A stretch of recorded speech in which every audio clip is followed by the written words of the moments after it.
सालों पहले लखनपुर नाम के राज्य में भीमा नाम के राजा का शासन हुआ करता था। वह बहुत महत्वाकांक्षी था और अपनी प्रजा से बहुत प्यार करता था। उनके राज्य में चारों ओर खुशहाली थी, लेकिन राजा रानी खुद हमेशा दुखी रहते थे। उनके पास धन, दौलत, शोहरत सब कुछ था, लेकिन उनकी संतान न थी। संतान पाने के लिए राजा और रानी पूजा पाठ जप तप सब करके देख चुके थे, लेकिन कोई फायदा नहीं हुआ। एक दिन महर्षि के कहने पर राजा ने महायज्ञ कराने का फैसला किया। यज्ञ और भगवान के प्रताप से राजा को एक बहुत सुंदर कन्या की प्राप्ति हुई। राजा रानी के साथ पूरी प्रजा खुशी से झूमने लगी। राज्य में चारों तरफ खुशी का माहौल छा गया। राजा ने सारे नगर वासियों को पिता बनने की खुशी में भोज पर आमंत्रित किया। धीरे धीरे समय बीतने लगा। राजकुमारी बड़ी होने लगी। वह काफी सुंदर और गुणवान थी। राजा रानी उसे देखकर ही खुश रहने लगे, लेकिन एक दिन उनकी खुशी को मानो जैसे नजर लग गई। राजकुमारी बीमार पड़ गई। बड़े बड़े वैद्य, नीम हकीम सब इलाज में जुटे, लेकिन कोई फायदा नहीं हुआ। दिन प्रतिदिन राजकुमारी की हालत बिगड़ती जा रही थी। राजकुमारी के ऊपर कोई दवा असर नहीं कर रही थी। राजा को लगने लगा कि एक बार वे फिर निसंतान हो जाएंगे। एक दिन दूर देश से एक वैद्य राजा के महल पहुंचा। देखने में वह अजीब सा था और उसने ठीक तरह से कपड़े भी नहीं पहने हुए थे, जिस वजह से सैनिकों ने उसे राजमहल में प्रवेश करने से रोक दिया। वैद्य ने राजा से एक बार मिलने की बहुत गुजारिश करते हुए कहा कि मैं राजकुमारी को ठीक कर सकता हूँ, लेकिन किसी ने उसकी बात पर यकीन नहीं किया। सैनिक उस वैद्य को राजा के पास लेकर गए। वैद्य ने सबसे पहले राजा को अपना परिचय दिया और कहा कि मैं आपकी बेटी को ठीक कर सकता हूँ। राजा उसकी बात सुनकर प्रसन्न हुआ, लेकिन उसका रहन सहन देखकर राजा ने भी उस पर यकीन नहीं किया। उधर राजकुमारी की तबीयत दिन प्रतिदिन खराब होती जा रही थी, इसलिए राजा किसी वैद्य पर यकीन नहीं कर पा रहे थे। लेकिन उस वैद्य का आत्मविश्वास देखकर राजा ने उसे एक मौका देने का फैसला किया।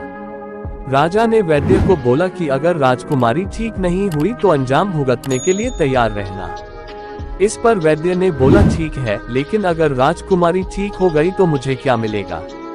राजा ने कहा जो मांगोगे मिलेगा। वैद्य राजी हो गया। राजा खुद उस वैद्य को लेकर राजकुमारी के पास गया। राजकुमारी बिस्तर पर बेजान सी लेटी हुई थी।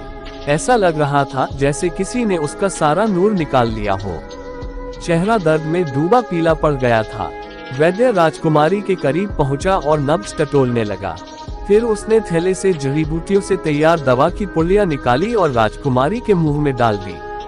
वैद्य ने राजा और रानी से बोला कि आपकी बेटी जल्दी ठीक हो जाएगी। वैद्य की बात सुनकर राजा रानी के मन में बेटी के ठीक होने की एक उम्मीद की किरण जाग उठी। ऐसे ही इलाज करते हुए 2 महीने बीत गए।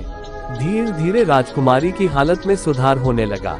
उसके चेहरे की चमक लौटने लगी। राजा रानी के चेहरे की खुशी भी झलकने लगी। एक दिन वैद्य ने राजा से कहा, महाराज, राजकुमारी अब ठीक हो गई हैं। ये 1 महीने की पुड़िया बनाकर दे रहा हूँ। इसे समय पर राजकुमारी को देते रहना। इसके बाद राजकुमारी पूरी तरह स्वस्थ हो जाएंगी। ये बीमारी दोबारा उनके पास भी नहीं फटकेगी। अगले दिन राजा ने वैद्य को अपने पास बुलाया और कहा कि वादे के मुताबिक मैं तुम्हें तुम्हारा इनाम देना चाहता हूँ। बताओ तुम्हें क्या चाहिए? वैद्य बोला, सोच लीजिए राजा जी, आप अपने वादे पर कायम रह पाएंगे। राजा ने बोला, तुमने मेरी बेटी को स्वस्थ किया है, बोलो क्या मांगते हो? वैद्य ने मुस्कुराते हुए कहा, आपका आधा राज्य और बेटी का हाथ। इतना सुनते ही राजा आग बबूला हो गया। उसने कड़कते हुए कहा, तुम होश में तो हो? अगर तुमने मेरी बेटी के प्राणों की रक्षा न की होती तो तुम अब तक यमलोक पहुंच गए होते। उसने सैनिकों को आदेश दिया कि इसे राज्य से बाहर निकाल दिया जाए। वैद्य कुटिलता से मुस्कुराते हुए वहां से चला गया।